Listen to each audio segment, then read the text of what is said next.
think the Mrs. Noah books were born about a decade ago when I was working on a production of Benjamin Britten's children's opera, Noah's Flood. And Jackie quite liked my designs and she liked the idea of the story featuring Mrs. Noah as a real character. So she took that and she wrote the first Mrs. Noah book, Mrs. Noah's Pockets. Now we are about to publish the third book in the series, Mrs. Noah's Song, and I think it's my favourite so far. I remember a conversation with Jackie early on the creation of this book, and I told her about this memory I had as a child of getting up really early one morning and going and lying in a hammock in our garden in Suffolk where I grew up and listening to the dawn chorus.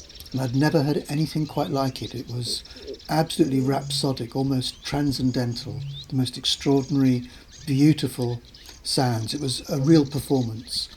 And Jackie very generously has woven that memory into the story.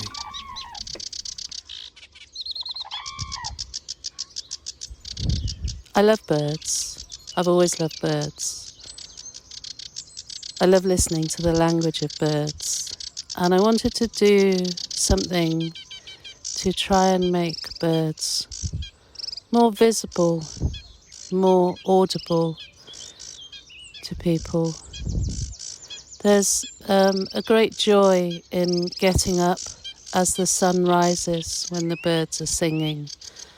It's kind of what this book is about. It's about listening not just to the voices of other people, but to the voices, the many, many myriad of beautiful voices of other species that we share this planet with. I loved illustrating this book. I used collage and cut up all sorts of interesting papers, including sheet music, to go with the theme of music and song. But I also used a lot of printmaking. I love cutting lino and creating unusual patterns and textures, but also sometimes very specific things to use in the illustrations.